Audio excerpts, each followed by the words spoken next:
দর্শক, পুরো দক্ষিণ এশিয়ারই সবচেয়ে গুরুত্বপূর্ণ পর্যটন ক্ষেত্র হিসেবে চিহ্নিত করা হয় ভারতের আগ্রায় অবস্থিত তাজমহলকে। সেই তাজমহলই নতুন করে বিতর্কের পাদপ্রদীপে উঠে এসেছে। তার পরিণতি কি অযোধ্যার আহ, রাম মন্দির বা বাবরি মসজিদের মতো পরিণতি হতে যাচ্ছে কিনা সেটি নিয়ে কিন্তু নতুন করে উদ্বেগ ছড়িয়েছে। ভারতের এলাহাবাদ হাইকোর্ট হচ্ছে এই উদ্বেগ ছড়ানোর মূল কাজটি করেছে। তারা কেন্দ্রীয় সরকার এবং আর্কিওলজিক্যাল সার্ভে অব ইন্ডিয়ার কাছে জানতে চেয়েছে যে তাজমহলের নিচে কথিত হিন্দু মন্দিরের অস্তিত্ব খুঁজতে জরিপ কাজ পরিচালনার অনুমতি কেন দেয়া হবে না। তো এই মর্মে একটা রিট হয়েছে। সেখানে হিন্দুত্ববাদী আইনজীবী হরিশঙ্কর জৈন এবং তার সহযোগীরা একটি আবেদন করেছেন। সেই আবেদনের প্রেক্ষাপটেই এই জানতে চাওয়া। তো এই আবেদনে দাবি করা হয়েছে যে এই তাজমহল আসলে তেজ মহালয়া নামে একটা ভগবান মহাদেবের একটি প্রাচীন মন্দির, প্রায় 1000 বা একাদশ শতকে নির্মিত। এই মন্দির পরে সম্রাট শাহজাহান, মোগল সম্রাট, তিনি দখল করে এটি হচ্ছে মমতাজের স্মৃতি উদ্দেশ্যে একটি সৌধ বানিয়েছেন। এই দাবি করেছেন হরিশঙ্কর জৈন নামে একজন আইনজীবী। তো এই আবেদনকারী জানতে চান যে আদালত জরিপের জন্য ফটোগ্রাফি, ভিডিওগ্রাফি বা অ্যাডভোকেট কমিশনার নিয়োগের অনুমতি দিক এবং হিন্দুদের পূজার অধিকারটাও স্বীকৃত হোক, মানে তাজমহলে।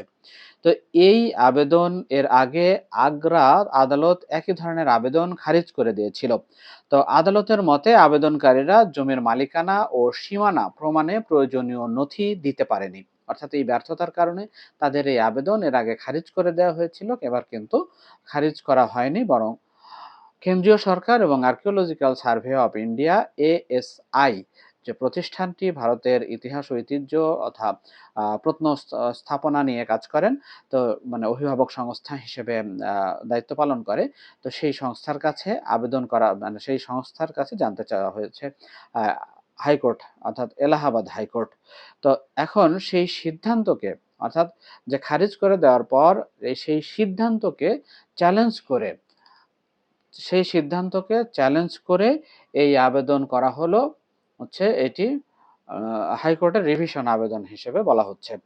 তো এই তাজমহল ইউনেস্কো, ভারত সরকার এবং মূলধারার ইতিহাসবিদদের মতে যে সম্রাট শাহজাহান, মোগল সম্রাট শাহজাহান এই তাজমহল ১৬৩১ থেকে ১৬৫৩ সালের মধ্যে হচ্ছে তার স্ত্রী মমতাজ মহলের স্মৃতির উদ্দেশ্যে নির্মাণ করেন।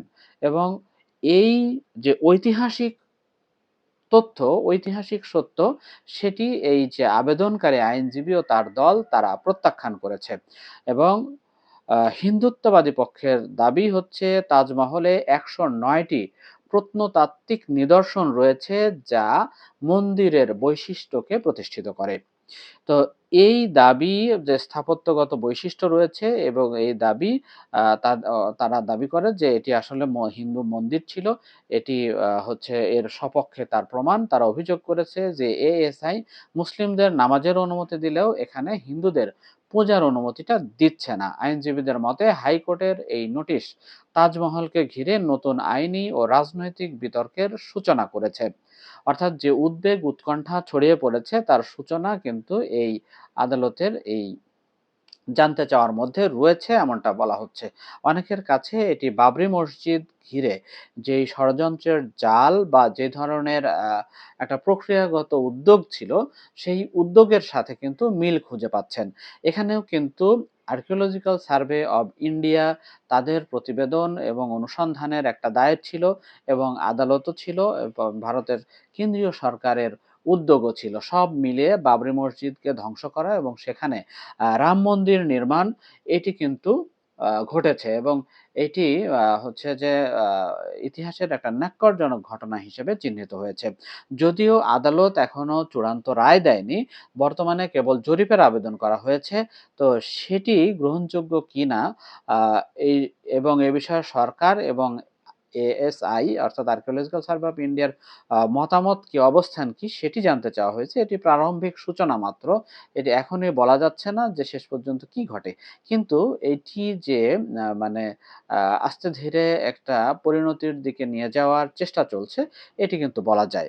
তবে এই যে আবেদন, এই আবেদনের প্রেক্ষিতে যদি এটি মানে গ্রহণযোগ্যতা পায়, আদালতের অনুমতি ক্রমে জরিপেও কাজ শুরু করে, তাহলে মানে বেশ কয়েকটা জটিল পরিস্থিতি তৈরি করবে। তো এই জটিল পরিস্থিতির মধ্যে রয়েছে ঐতিহাসিক বর্ণনা নিয়ে বিরোধ। কারণ ভারত সরকারের স্বীকৃত ইতিহাস, ইতিহাসবিদদের ইতিহাস এবং ইউনেস্কো বিশ্ব ঐতিহ্য সংস্থা, তো তাদের মতে এটি কিন্তু মোগল আমলের স্থাপত্য এবং এটি আদতে কোনো হিন্দু মন্দির নয়। তো এই হিন্দুত্ববাদী সংগঠন এবং হিন্দুত্ববাদী আইনজীবীদের যে দাবি, তার সাথে কিন্তু এটি দারুণভাবে সাংঘর্ষিক।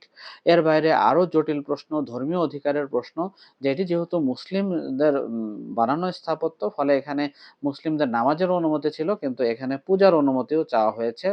যেহেতু এটা তেজ মহালয়া মন্দির, মহাদেব মহাদেবের মন্দির, ফলে এখানে হিন্দুদের পূজা দেওয়ার বা পূজা করার অনুমতি দেয়া হোক। এটি কিন্তু একটা ধর্মীয় বিরোধকে দারুণভাবে উস্কে দেবে এবং জটিল পরিস্থিতি তৈরি করবে। এর বাইরে বাবরি মসজিদের যে পরিণতি, সেটির স্মৃতি তো বেশ দগদগে।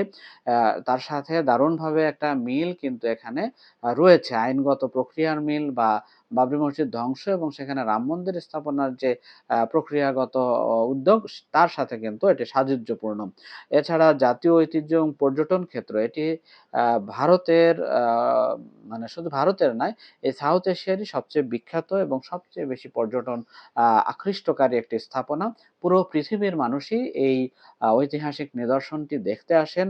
এর পরিচয় নিয়ে যে বিতর্ক, সেটি কিন্তু এখন আন্তর্জাতিক পর্যায়েও আলোচনার জন্ম দিচ্ছে।